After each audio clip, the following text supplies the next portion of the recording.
Hello, Greg and fellow fans of THC. My username is Lisa Marie on the HigherSideChats.com website, and I won some money bomb. I am from Arkansas and currently live in rural Arkansas. I like to write poetry and take photographs with my old 35mm camera. I have a husband of 18 years and we have a 14-year-old son. I woke up from being sheepish after separation from my enslavement with a multinational monster wireless company last December. I cashed in my 401k, threw out the TV, and began working on my deprogramming. That job almost killed me. Now I clean hotel rooms for the exercise and minimum wage. Nobody at that job realizes I am a college grad, and it doesn't matter. I have more time for my family. I pay a lot less taxes, and my son is homeschooled now. So that is why I will use the people's money toward mortgage 100%. Boy, did I need it.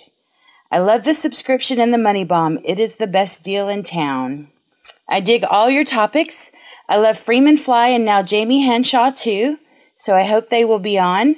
Also, we are being chemtrailed hard, so any discussion about what is being sprayed would be interesting. I look forward to every broadcast. Thanks.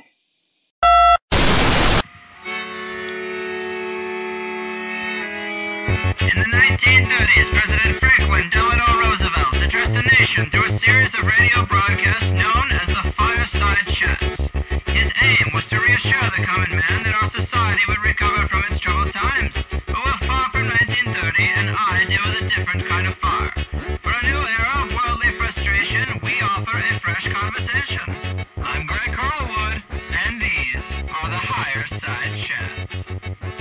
Here we go, Fireside Chatters, drinking a little drink, smoking a little smoke from sunny San Diego. I'm Greg Carlwood. We heard from the last Money Bomb winner before the intro. Congrats to her, and thanks to everyone who's keeping that program alive, along with THC Plus. It really means a lot, and today is such a great show. A solutions show, one of my favorite types, where we graduate from the basic understanding that our system is fucked and corrupt at nearly every level, and we say, well, what are we going to do about it? And Greg Paul, the director of the New Earth Nation, has some great ideas and an extremely positive attitude. New Earth Nation is sort of tough to explain because it's not a system itself per se, other than to state that the individuals involved want freedom, justice, peace, and abundance for everyone, and want to implement the greatest tools we have, many of which have been suppressed or overlooked because of their empowering nature to the people, rather than the power structures. So the New Earthers, they have the blueprints, a lot of guidelines and suggestions, but no real requirements to their communities. No way it's going to be, so to speak. But when Greg talks about some of the technologies and tools that could be used that we don't get to hear about that often, it really blew my mind a couple of times. I think there is a lot of great information that I haven't heard before really anywhere, and I think a large part of that is because of the circles that Greg Paul is in at the moment, but also because he's outside of the Western world and has been for quite some time. I talked to him from Bali, Indonesia, and I think getting yourself out of the system mentally and physically has effects on your consciousness that might not occur otherwise. So I really appreciate his perspective and find it a pretty unique opportunity to converse with someone who's dialed in to a much different mindset. But it comes with challenges too. The internet is not great in Bali, Indonesia, and we lost the connection a dozen times, had signal issues, had Greg change devices several times, had a really bad delay, but I have been working my ass off for 2 days trying to stitch it all together and equalize it all and get rid of all the crying children, barking dogs, crowing roosters, and random other noises coming from the tropical paradise and open huts of Bali. And personally, I kind of like hearing just a little bit of those sounds because it really makes the area Greg is in seem alive. Although not the most convenient for interviews, but I hope you can appreciate it in that sense, and in the sense that if I want to take a risk and do a show with someone in a tropical location because I think there's a valuable conversation there, it's not going to have the same polish as a guy in New York City. And I think we can all agree that it's better than not having the conversation at all. But either way, I think it turned out great, just slightly inconsistent. I'm sure you're going to love it, but we have been due for some positivity here, and it's a solid dose from the director of the New Earth Nation, Greg Paul. Drink a little drink, my friend, smoke a little smoke, 'cause it looks like Mr. Carlwood is starting up the show. We're diving down the rabbit holes and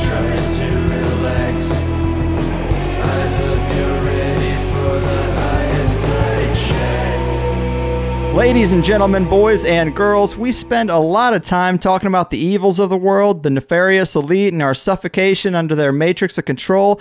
And I feel like this is an all-important step one, because with each examination of our various 99 problems, our desperation and urgency for real change becomes most apparent.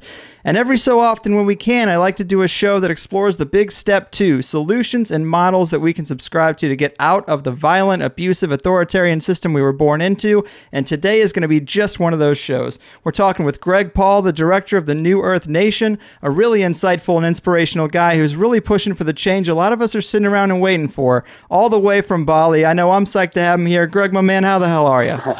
Fantastic, thanks, Greg. That's quite an introduction. Yeah, man. Well, you're worthy of it. I mean, you're doing a lot of great work. I think this New Earth Nation program is pretty awesome. You've got a great website, all the things that are necessary for people to start generating some buzz around it. And I think it's super exciting. So I appreciate you being here. I mean, these are some of my favorite types of shows to do. I love to hear about these new models rather than just hearing about the history of our economic enslavement. So this should be fun. But to start us out, man, tell us a little about your story, because I know you were a pretty successful guy before you decided to extract yourself from the system and work for something greater. So what brought you to the point of being the director of something so radically different like this? Well, in one word, conscience, I guess. And it's not like the job I used to do in that old world, if you like, was particularly despotic. I started life as a quantity surveyor on big construction projects, and kind of went through various roles there and ended up establishing my own house building company. So we were, if you like, had a good life. There was no need to rebel from the system. It had never treated us particularly badly. Right. Kind of landed on our feet. But then, serendipity has a way of surprising you every now and again. And it did that with my wife and I.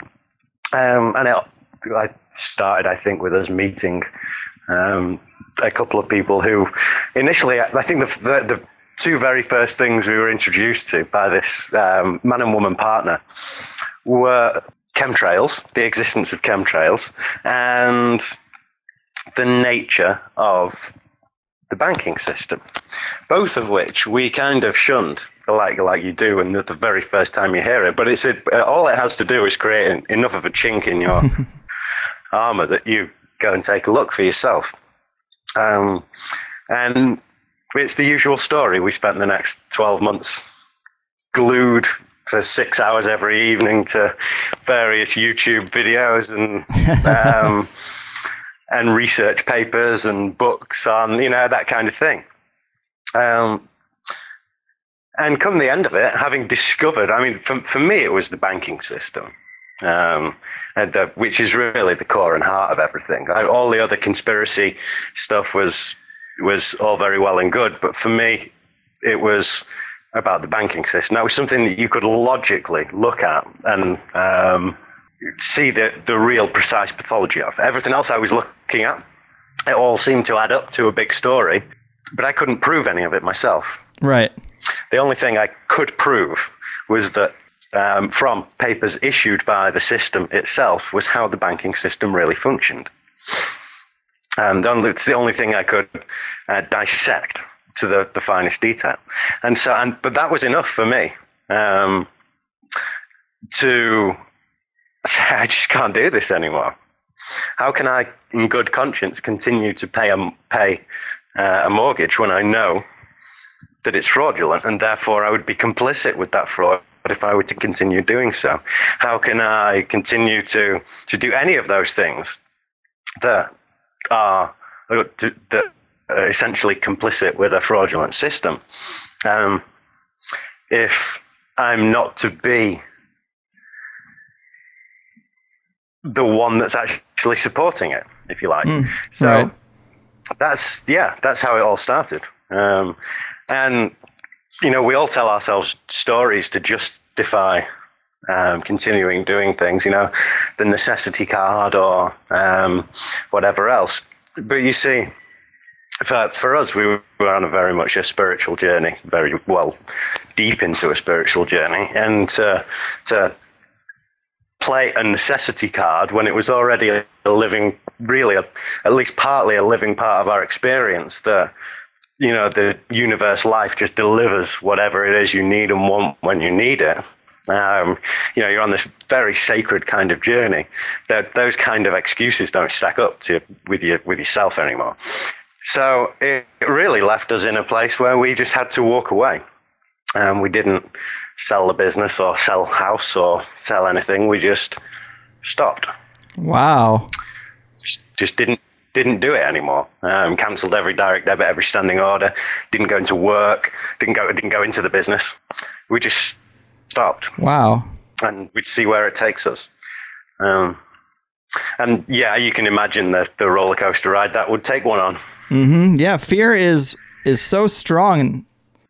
Yeah, I mean, fear is so strong, but to think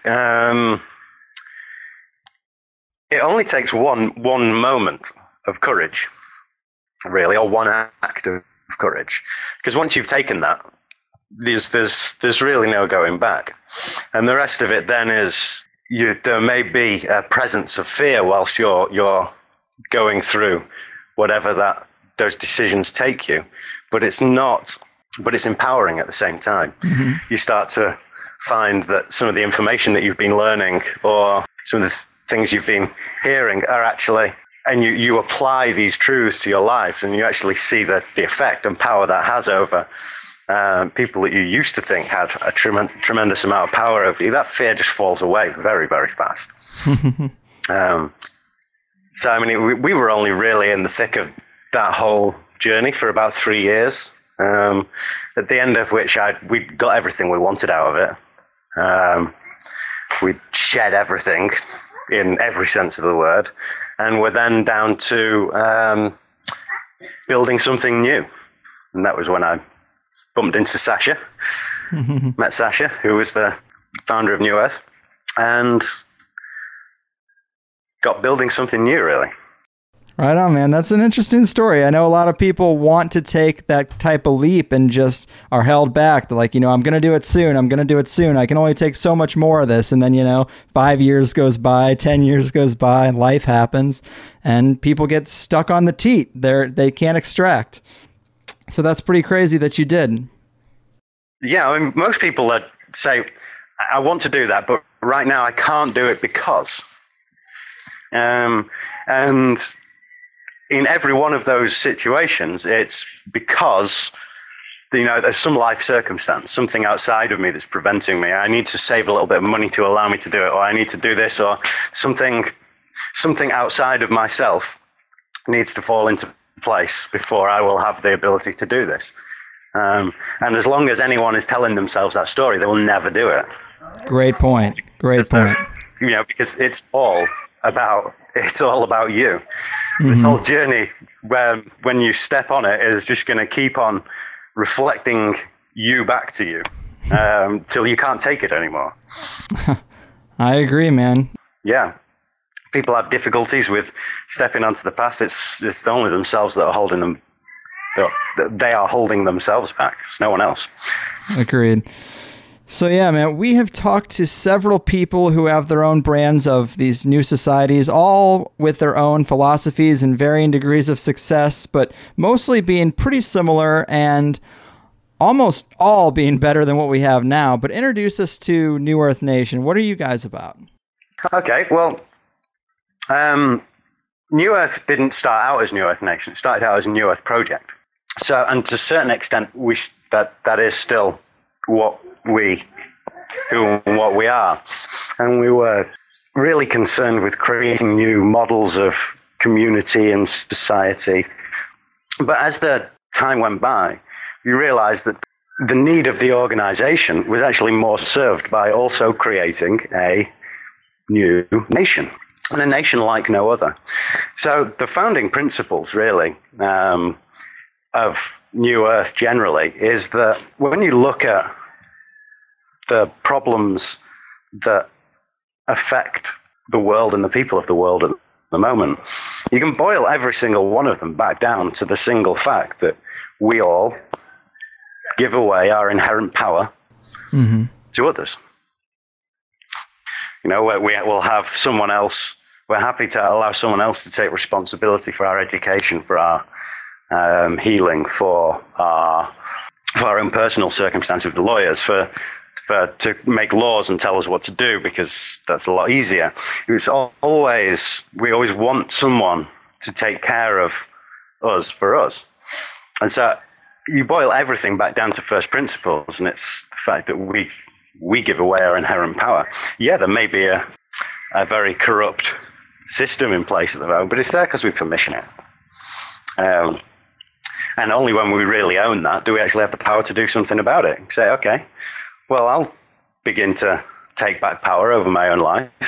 Might be a little more difficult now because I've spent my whole life doing the other, giving that power away, and now it's a case of taking it back. But that's fine. It's a journey. So New Earth really proceeds from that insight, and every aspect of what we do is really focused towards returning power to the individual, and to the point where that we create the space so we can really evolve properly, consciously, in every aspect of our lives and being. So New Earth Nation is what we call a extraterritorial nation for sovereign men and women. So it is the way that this nation is exists, is ratified, if you like, is through the New Earth Treaty. And it's a covenant of fellowship, essentially, that outlines the basis for how we as men and women agree to conduct ourselves with each other, what responsibility we take. It's in very broad terms, just some simple truths. And that's it. That's the founding premise of New Earth Nation as a jurisdiction in its own right. Yeah, man, I wanted to look at the New Earth Treaty in depth a little bit. Obviously, it is the core message, and it's long, too. I mean, it prints out to be 11 pages with about 86 articles to it, and it's kind of split up into 3 parts, so I thought we could talk about it in that way, with part 1 being the covenant of peace and fellowship. Pretty self-explanatory, but how would you kind of summarize that or expand on part 1 for the listeners? Well, First of all, Greg, we're looking right now to take the treaty to the sovereign tribes and nations, and there's a great many of them that are kind of lining up to get involved, which is great because this is where the real safety in numbers, the real numbers come into the game for the first time in any of these initiatives. But in order to do this, we've actually had to simplify that treaty event a little bit. So there's now only 2 parts. This will be changed very soon. Oh. We'll be engaging with all the people that have ratified that treaty. But those first 2 parts are the Covenant of Fellowship, like you say, and Declaration of Unalienable Natural Rights. So the Covenant of Fellowship is precisely what it says. It's, first of all, actually the act which is founding New Earth Nation. As you can see from the language used there, the parties ratifying it. And everything that happens in this world happens because we bid it. We are the creators of this reality. And so if we want to create something new that aligns with pure truth, then it's on us to do it. So that's how New Earth Nation is built, with the will and consent, with the properly informed will and consent of the sovereign people. Very cool.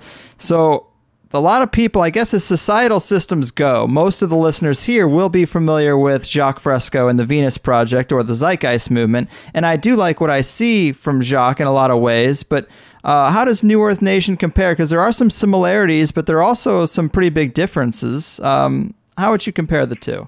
There are some similarities. I mean, but the main differences are what the project's core drivers are. And with New Earth, it's sovereignty, individual sovereignty, and it's consciousness. It's really holding those components as the heart and core of everything. So, I mean, what the treaty actually says on our website is that New Earth's nation is founded in recognition of the primacy of consciousness, the unity of all life, and the undeniability of the individual sovereign condition. And that's it. So whereas most other initiatives are looking to change something that is external, i.e. the way we create spaces, the way we build our economic systems, our whatever else it may be, whilst New Earth is also seeking to do those things, it's seeking to do those things as a function of core purpose. Mm-hmm. So it's very difficult, you see, to change anything in this world when you're just looking outside of yourself. And we said this before. So this New Earth Nation is that marker where people looking in are really invited to say, okay, I'm going to own this, I'm going to own my part in it, and change myself sufficiently that has the knock-on effect of the greater world. That I would say is fundamentally the difference between the two. Yeah, and well said, because the one thing I like is the application of futuristic, efficient technologies for a more sustainable community. I love that aspect of it because there seems to be a lot of suppression in that area due to the power structure that's currently in place and their control grid, and they want to keep things going the same way. So that is the biggest similarity, and the aspect of society on a global scale or a local level that I would like to see change the most. But then there's two ways this whole transition, if you like, plays out. I mean, but the fact that the world is evolving and is going to look very, very different is clearly already a done deal. But are the subtleties that belie that, are they true freedom, joy, happiness for mankind? Or are they, or is there an Aldous Huxley's Brave New World feeling to what's going on? You know, advanced technology is upon us. It's been happening every year for the last 20 years. In fact, for modern history, we've been evolving in those ways, and all these technologies are upon us. The world will look very different in the next 5 years, 10 years. It's happening anyway. But what's going to be the state of being of humanity? Right. Are we going to achieve ecological balance on planet Earth by legislation? No, because that's the whole point of the way that the system works at the moment. Right. Laws, ever since man first decided to implement a positive law, i.e. something that a man-made law, it creates this imbalance, that the existence of those laws creates an imbalance in natural law. Mm-hmm. And so when you create that imbalance, you then need to create more man-made laws to offset the imbalance that you create. Right, yeah. And then more and more. And it's an exponential thing. That's why in the US you have, like, I think 3,000 or 4,000 new pieces of legislation every year coming in, because otherwise that man-made ship would sink. Mm-hmm. And every piece of legislation is adding to that ballast. I totally agree. And even if now the senates and parliaments of the world were made up of truly decent, conscious, knowledgeable, and wise men and women, they would still be adding to something which is doomed from the start. Well said. So we really just need a new understanding upon which to conduct ourselves. And that is a covenant of fellowship. It's a reintroduction of natural law, or natural justice, which is essentially equity in the current system. Mm-hmm. and we cut out all the rest and consider it white noise. From there, there's the chance for the right technologies to be used in the right places to advance humankind, not to make money. And there's loads of commercial benefits to bringing new technologies to market at the moment, but we're still bringing things as a whole. We're still bringing things or new innovations with the wrong motivation.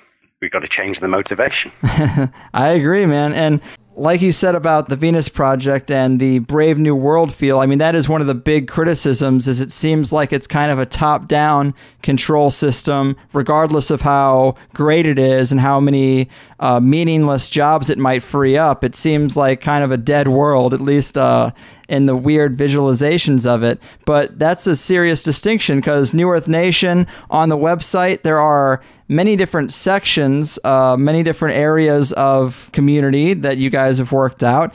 And there are a lot of guidelines and blueprints, but they're all suggestions. And it seems very open source. And I've said before, why can't people, if people want to live here in the States, if people want to live super conservatively, why can't they go take Florida? And if people want to live and smoke weed and live in hippie communities, why can't they take California? Why can't we have these different communities that allow people to live as they just want to live? And people will naturally go to where like-minded people are who share the same interests. And I think that it doesn't have to be so controlled. And I think this New Earth Nation approach is great. That personal sovereignty and responsibility aspect is missing from a lot of these systems.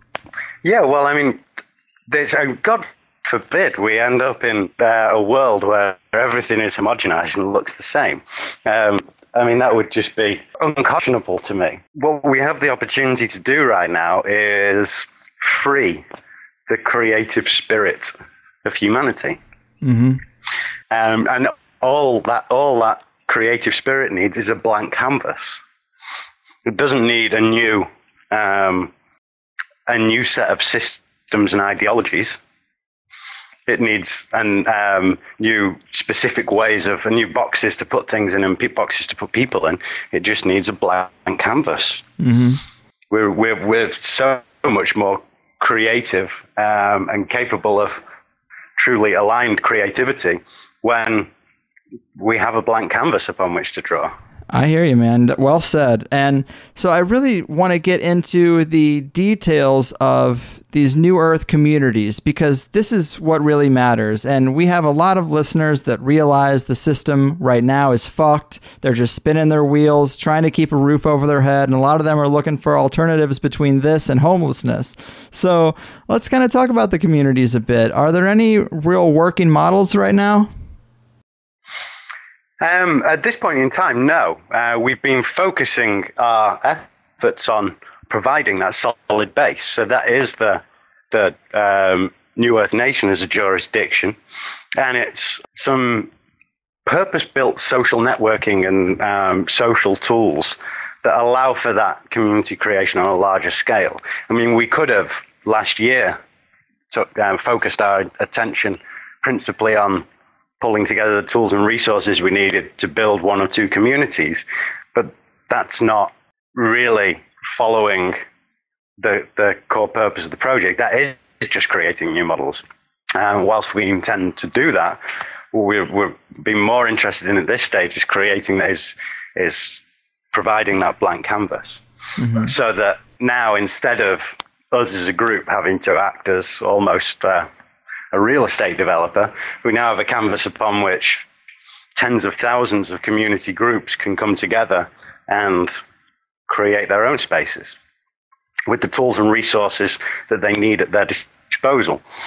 We've provided a series of 10 faculties with the New Earth Institute who really include experts in their respective fields to pull together resources for community creation and other things, spanning the full spectrum of human life and endeavor.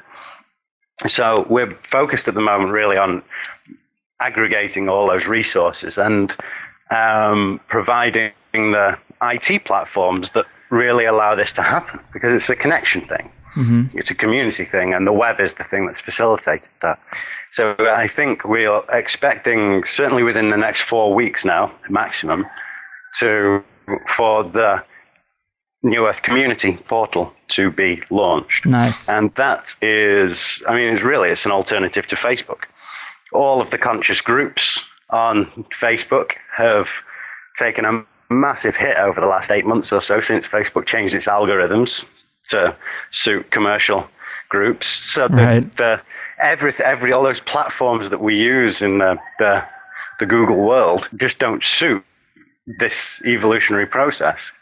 So the New Earth Community is that alternative to Facebook for all those conscious groups, and to provide the tools and resources for, smaller groups of people to come together in community, common unity, to build physical, virtual spaces for their own advancement. It's great that you're doing something more than just talking, because a lot of these systems, they get so worried about being able to make a full global switch that it never goes anywhere, and it gets stuck in this education phase. So it's good to hear that you're moving on from that. I'm curious for the listeners who might be still kind of wondering what exactly the principles of New Earth Nation are. I mean, of course, personal sovereignty and responsibility, and getting away from control mechanisms. But I mean, is this like a traditional libertarian's paradise? Is this an anarchist society? I mean, I know we don't like isms, but I mean, there is a safety net for the collective good, for the collective need in these societies, right? I mean, is this a cashless society, I'm assuming? We see yes and no to the cashless society. We have a platform that we have developed, or in the process of developing, called the New Earth Exchange. And its mandate, essentially, is to facilitate the transition to a global gift economy. But rather than just espousing the benefits of the gift economy and requiring the people go from A to Z in one jump, the exchange is providing various tools and stepping stones that allow that transition to happen more smoothly. In the first instance, there's a 0-point account, which we should be launching around about the end of this year, which is really a simple, relatively simple tool, which is a mobile application, desktop application, that allows you to essentially pull all of your existing financial stuff into one place. Credit cards, debit cards, and you only ever need to use one card going forward. Whole thing's managed on your own system, and you get this little card that has no names, no numbers, no anything on it. It's just completely secure, completely anonymous way to conduct yourself. So there's no real the transactions that you make now still function in exactly the same way, but they're no longer actually being performed by the existing legacy banking system. So they're not traceable in that way. Okay. So it's providing that anonymity. At the same time, that same platform has built into it the capacity to conduct those same mechanisms in all forms of alternative and complementary currencies. So it's a stepping stone thing. Following that comes the New Earth Sovereign as a resource-backed, multi-resource-backed currency. And other tools that lead one from there to essentially realizing, shit, we're already gifting. We just didn't realize it. Let's drop the money altogether. Right. So that's the kind of 1, 2, 3 of the economic plans, if you like. But that's not to say that community groups, if they're in their own communities, if they are ready and able to let go of that illusion of money altogether, then that's exactly what they should do. Be that shining light and example for everyone else to follow. Mm-hmm. But the idea of the exchange is also to make life easy for those people. They'll want to become, there's this idea that up to now, self-sufficiency has meant some kind of whatever you can't produce on your own land in your own community group, you need to go without, or else dip your toe back into that old trade and exchange world.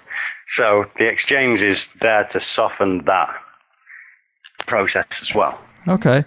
Yeah, I get it's kind of tough to talk about because you guys aren't about absolutes. You know, there are no absolutes in absolute freedom. You know, people are allowed to do what they want at their pace. But I guess the philosophy would be to push towards a cashless society because that's all you really need. And I like that idea. I like a system that has both. Are you proposing people would have jobs of any kind, just working as a community? You know, obviously people work careers their whole lives for the system we have now, and they get nowhere for it, and they're no better for it.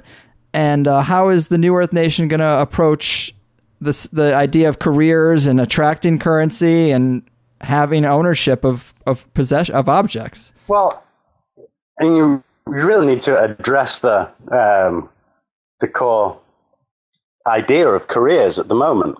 I mean, we have this idea of jobs and that unemployment is bad, but there's really no need to hold that anymore. The technology that we have allows, or essentially one brilliant mind to come up with a world-changing invention that actually takes care of 10,000 people in equivalency.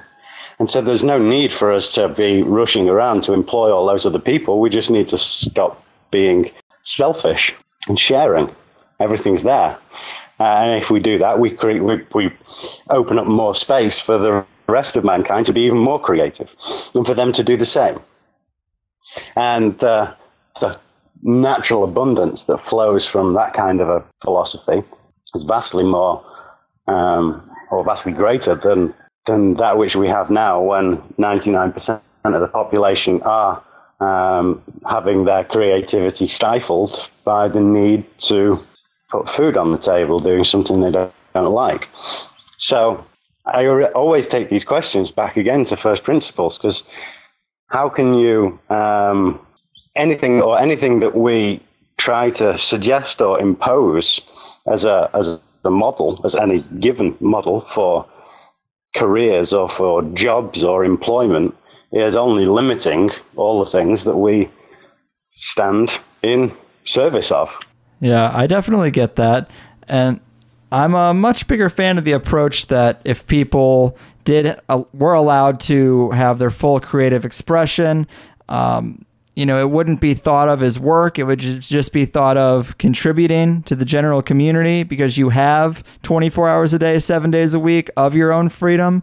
And with that, eventually, I think that most people would get around to giving thanks to being able to have such a system like that, mm-hmm. with a little dedication in one area or another. Yeah. And the system is self-policing. I mean, people think that if you allow everyone to do what they want, we would have chaos. But it's not like there's no understanding at all. I mean, everyone, in order to have any kind of recognized sovereignty, or be recognized as a micronation, which is what this is really,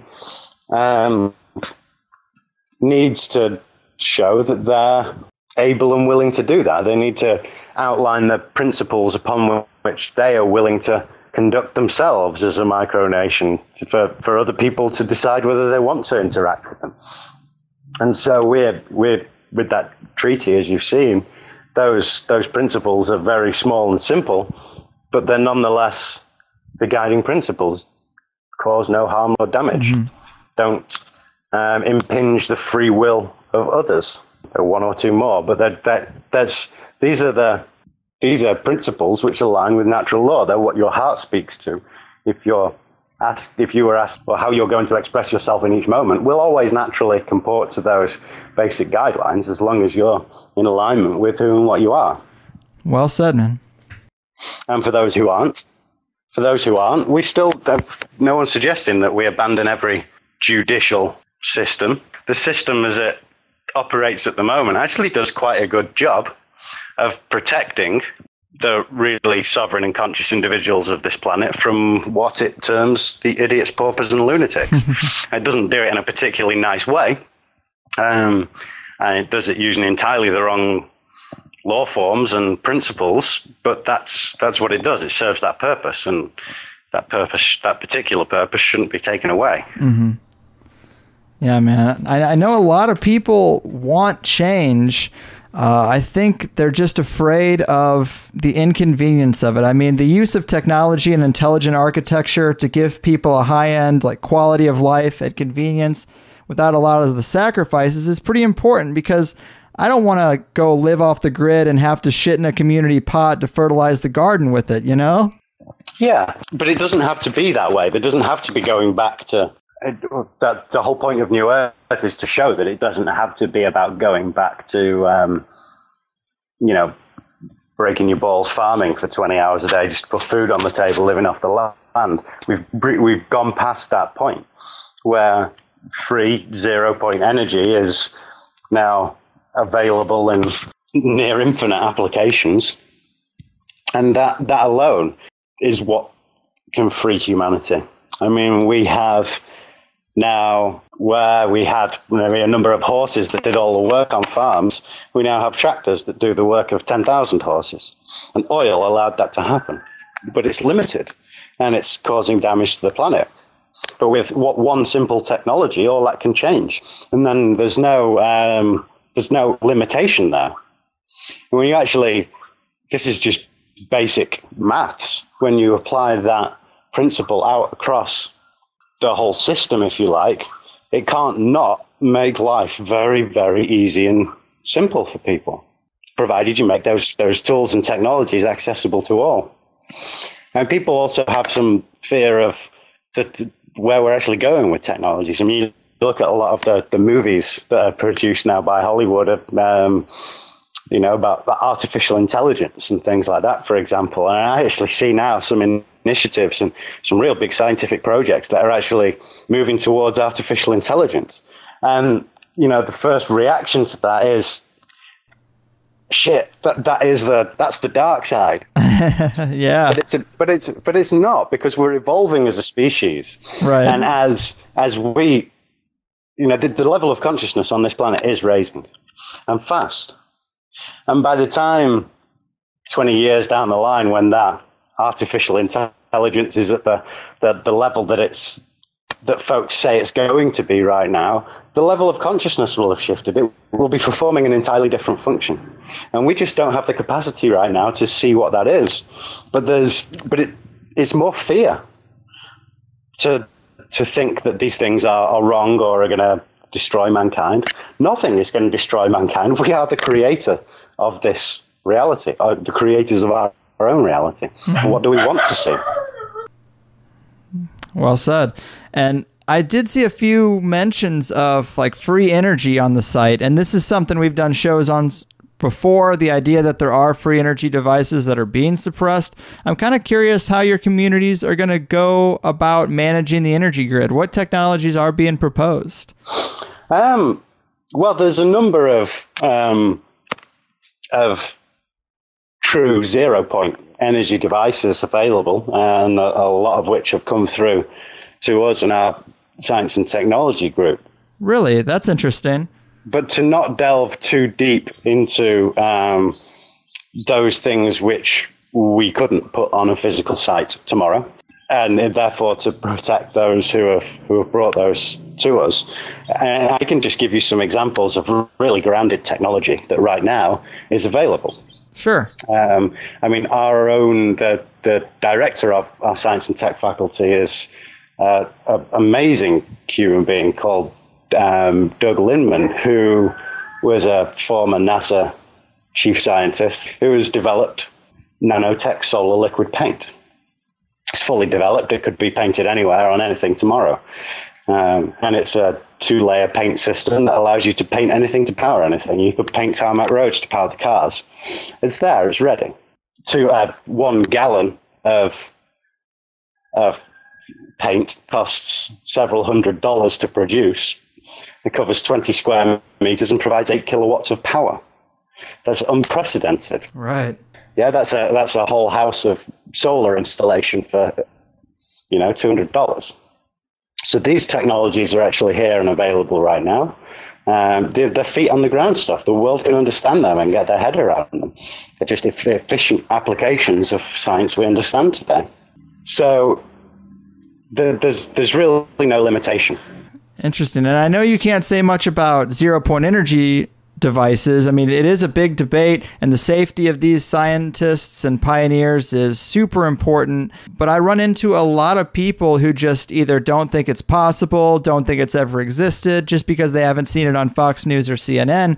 But I mean, you can confirm that you've seen some type of working model for this type of technology?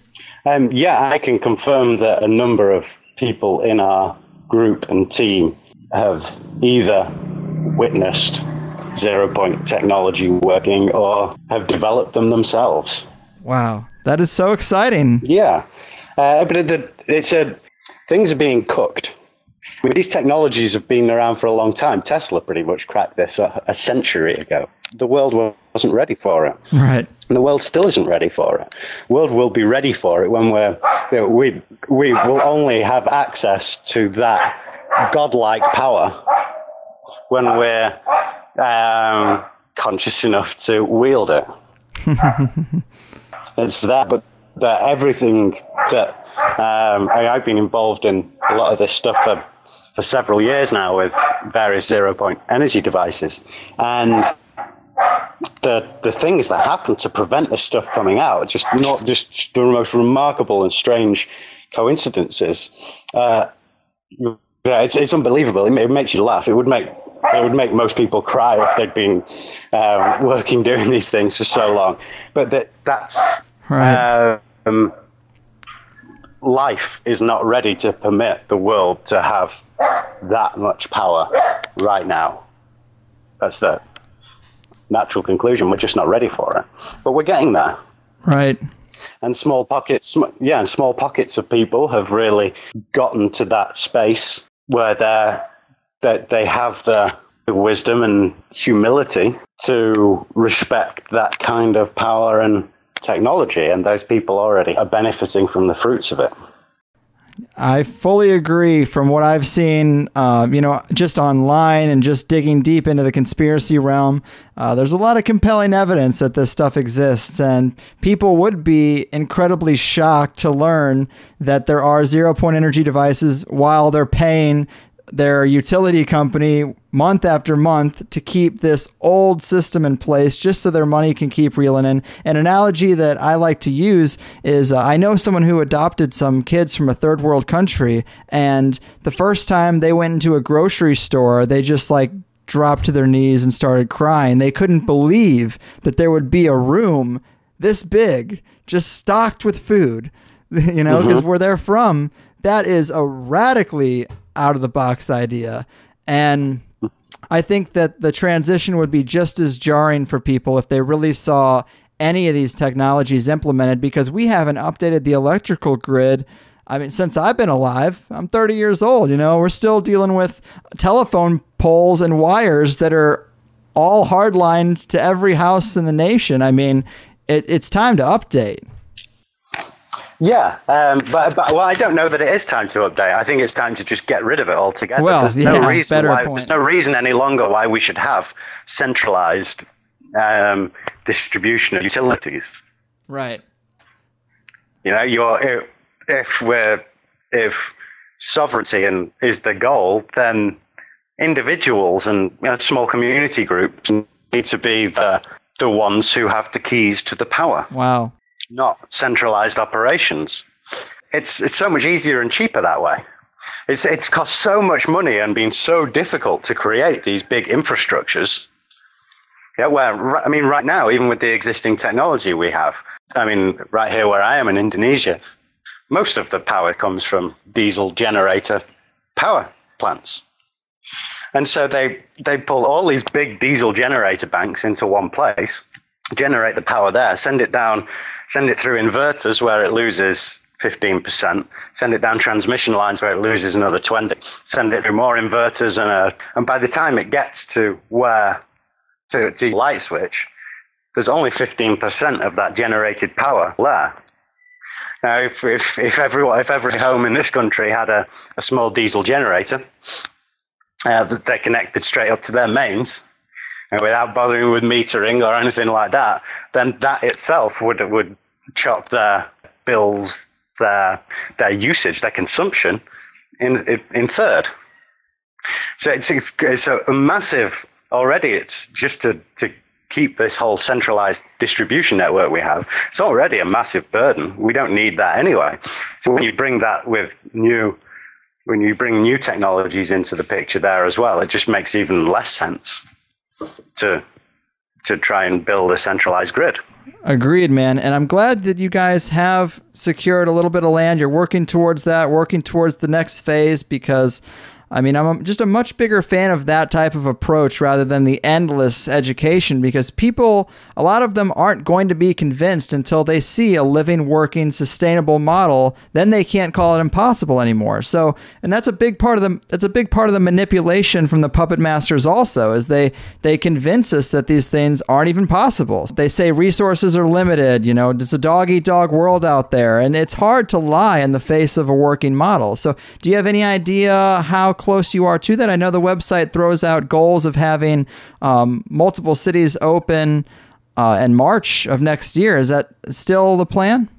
Underway by then, perhaps, yes. It's what we found is that it's difficult to put timelines on things. And in doing so, we've actually, in some ways, slowed ourselves down, because you create a liability for yourself that you have to try and meet. Mm-hmm. And that runs contrary to the way the world works. So the dates provided there are very much a guide. But yeah, we would really, we see no reason why in 6 months' time there could not be half a dozen projects physically underway. But that's a guide only. Mm-hmm. And one more thing on that subject, there are some various locations up on the New Earth site that are, pointed out on this globe image. Are those just hypotheticals, or are those concrete locations? Because my question was, there's a couple of them that seem to be within the United States, and that would seem pretty difficult to manage, I would think. Yeah, I'm not so sure. I actually think the United States is the perfect place to run these kinds of initiatives. Really? Yeah. I would be worried about regulation. Well, I think where you go to another area of the world, what you have in America is a system that's very highly developed. It's incredibly corrupt, but it's very highly developed. There are some real solid rules and precedents established, and there are people who, even to this very day, are obtaining really good judgments, even going and taking that system on smack in the face, the likes of Rod Class and others. I'm sorry, but I did hear you talk about him before, and I'm sure most of the audience isn't familiar. Can you talk a little bit about the details of the fight he's fighting? I can do, yeah. I don't know his story intimately well, but it's the subject matter is relatively important. He was, for one reason or another, arrested without cause and had his liberties removed, and took it upon himself to seek redress for that.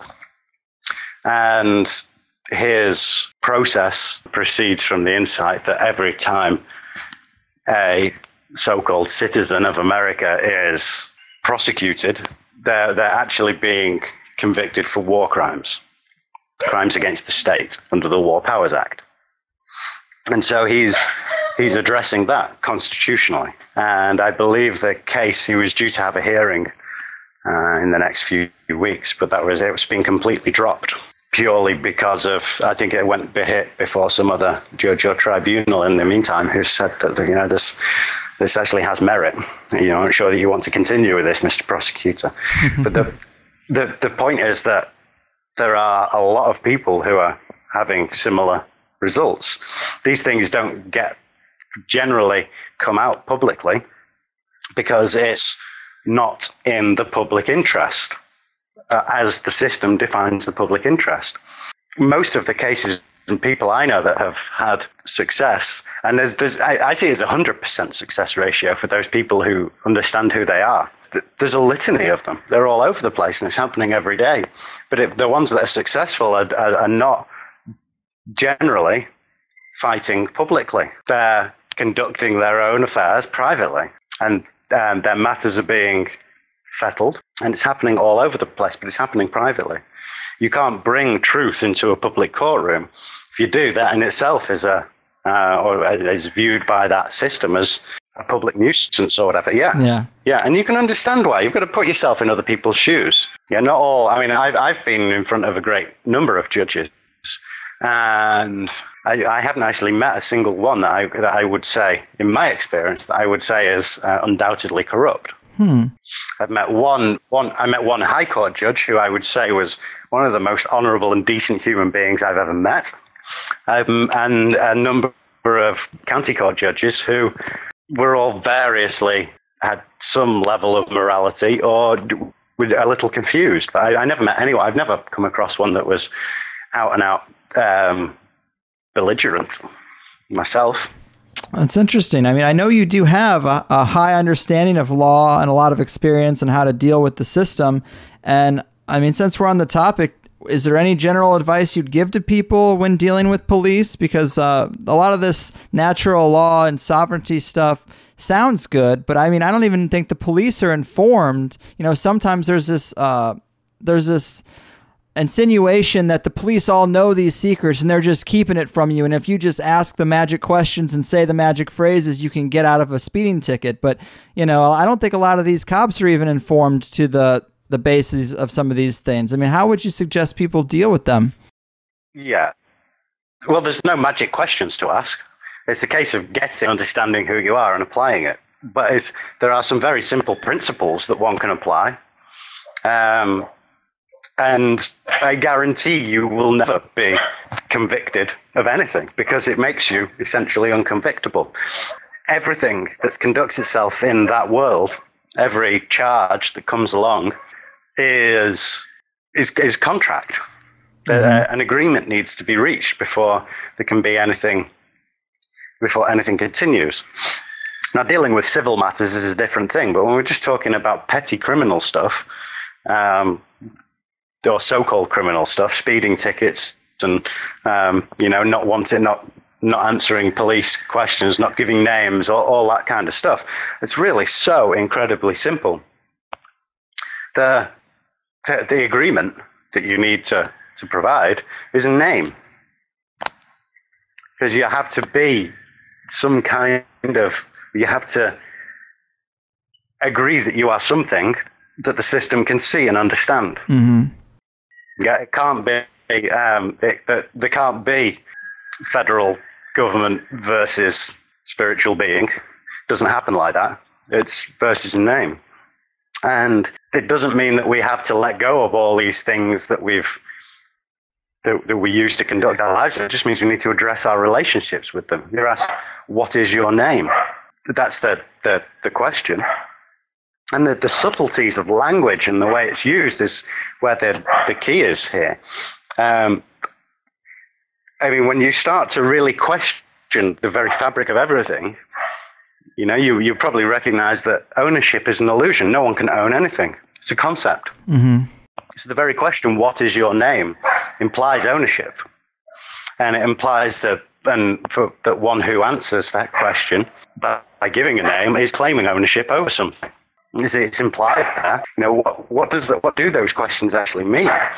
But there's one simple principle that can guide you through, or anyone through, interactions with police. It's to learn the art of asking questions from a space of peace and good intentions. I love the philosophy of it, but I just worry about the real world application because, you know, for example, if I get pulled over and then the cop wants me to sign this ticket, if I don't sign it, I'm told that right then and there I'm going to be taken in. Well, I don't have that kind of freedom. Like, I got somewhere to go. You know, I'm on the road. I need to get there. So I'm kind of stuck signing this ticket because I need the freedom to continue with my day.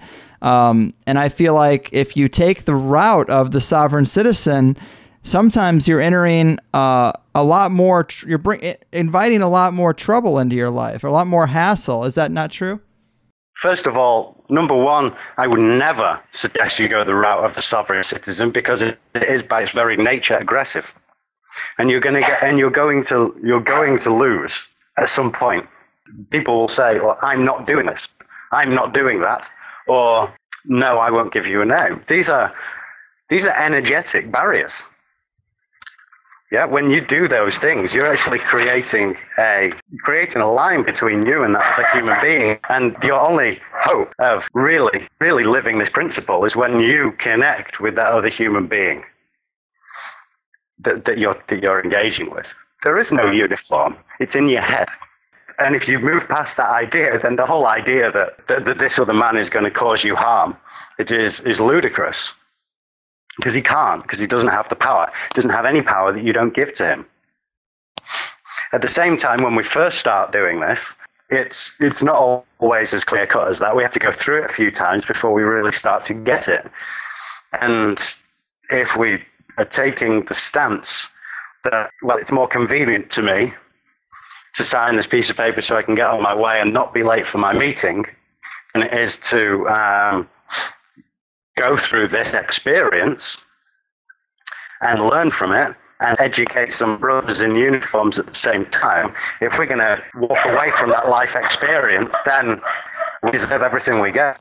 Yeah, that is an interesting way to look at it. Yeah, it is an experience where you can actually change the way the system has control over you.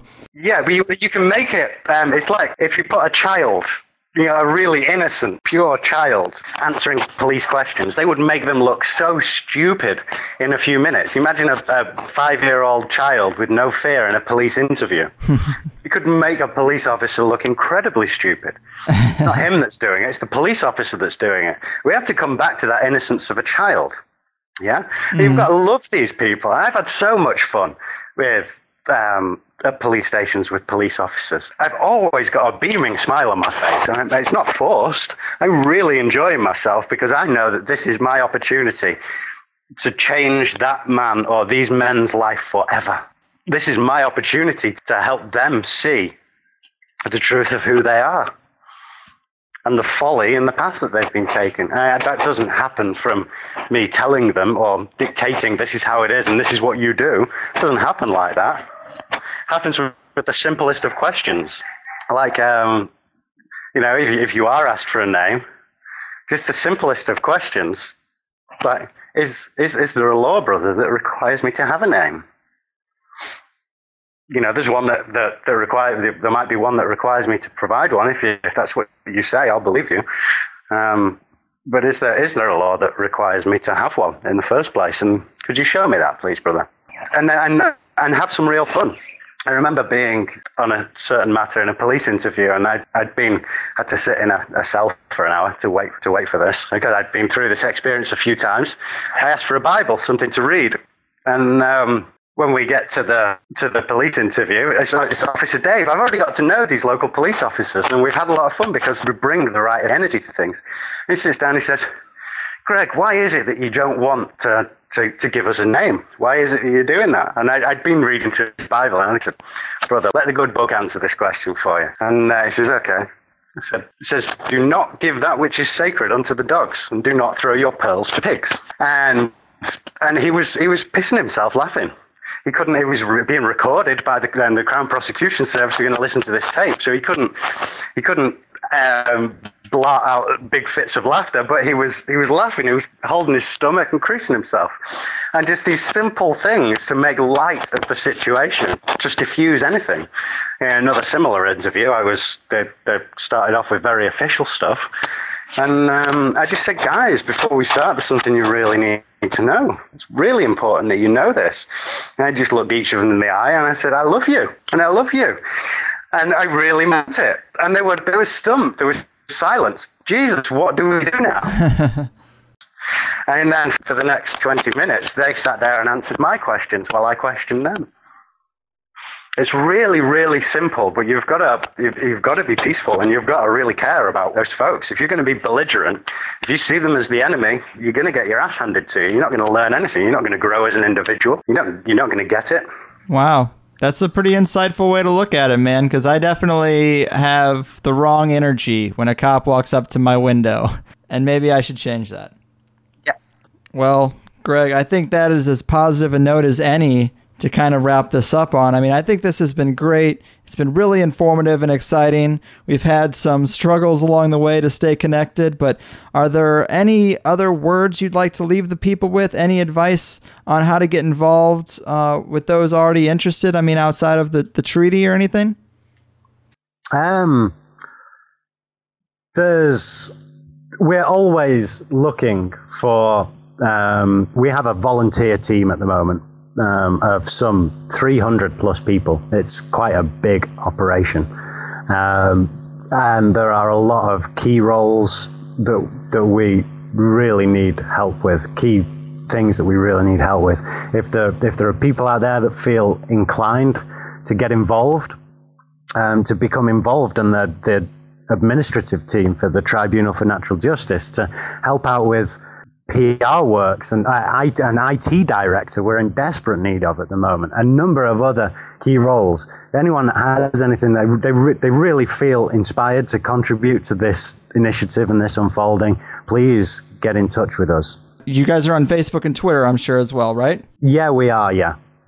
But contact@newearthinstitute.org is the contact desk. Generally, the email contact desk. Anyone that wants to get in touch and really support this process would be welcome with open arms. Awesome. Well, people, definitely anyone interested, send Greg and the New Earth Nation social media pages your treaty declarations. And thanks so much, man. I mean, this has been a real pleasure. Keep doing what you do, and hopefully we can change the world for the better. Oh, it's already done, Greg. See, that's the thing. You said if there's anything else I'd like to share before we go. I'm not here to change the world.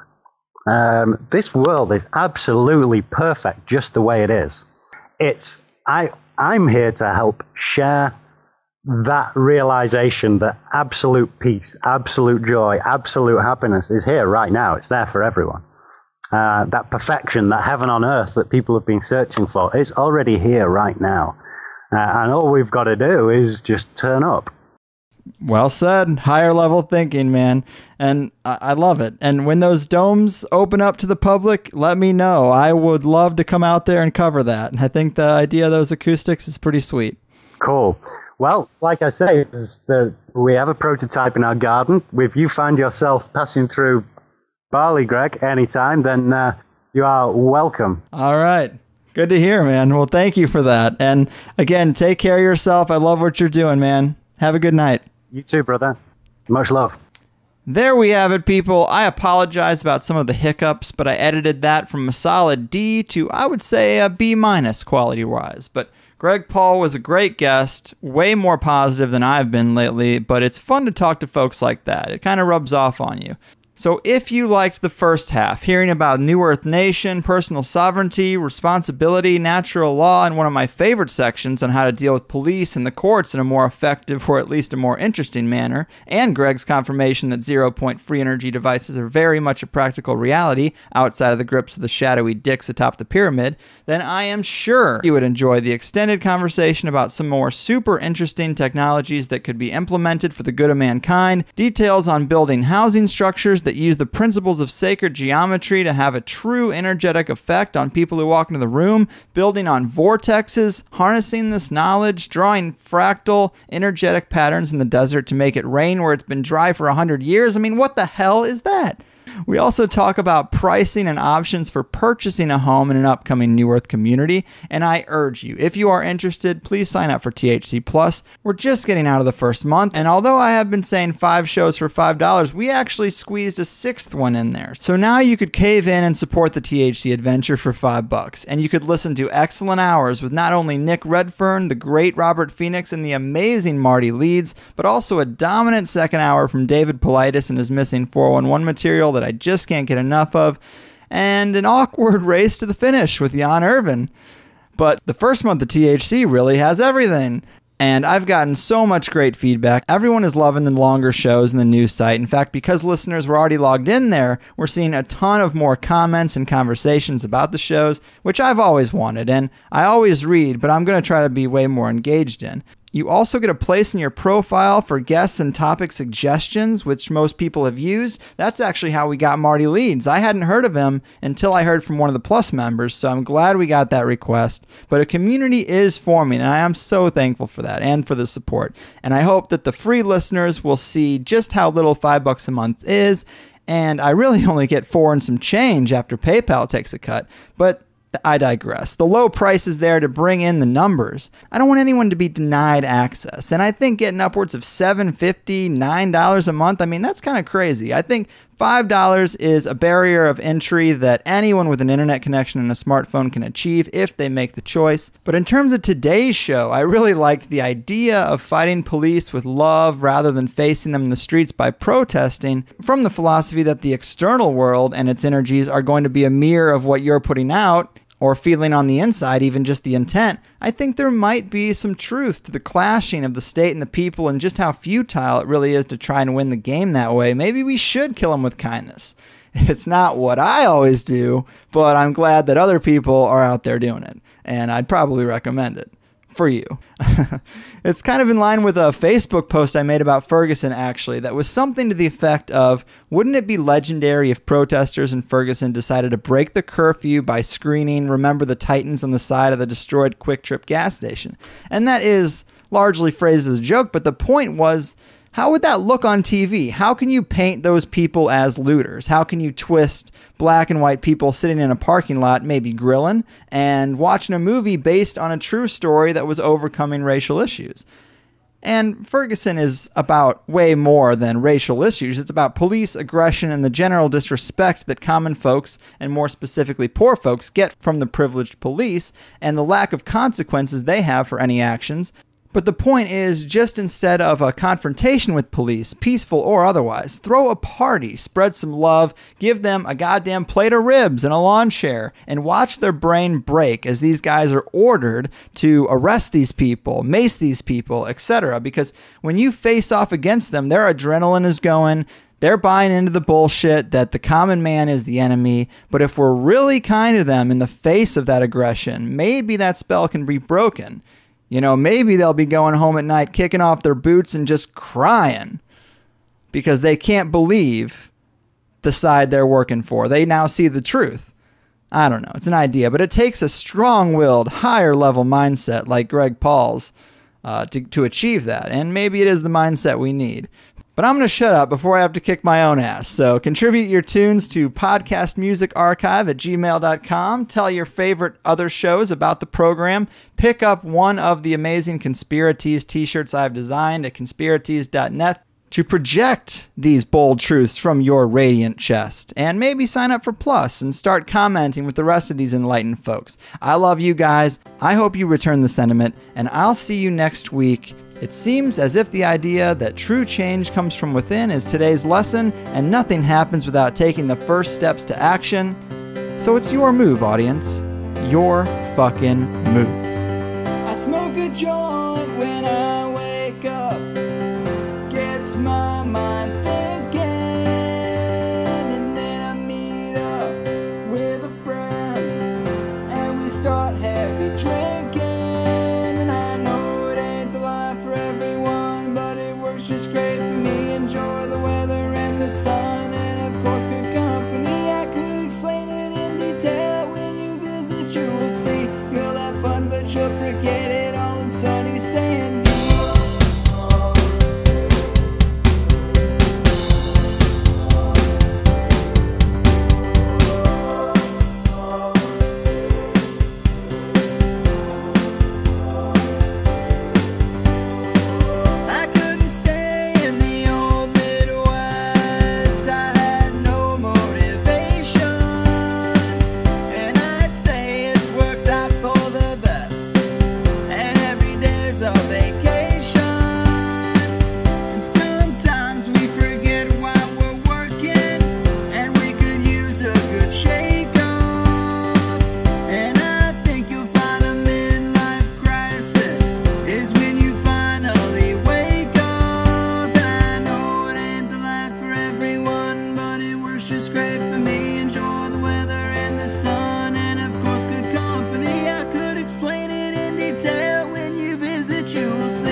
face while I paper roll. I smoke a joint when I wake up, gets my mind thinking, and then I meet up with a friend and we start heavy drinking.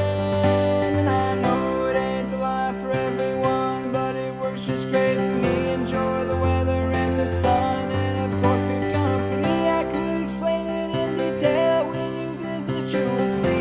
You'll have fun but you'll forget it.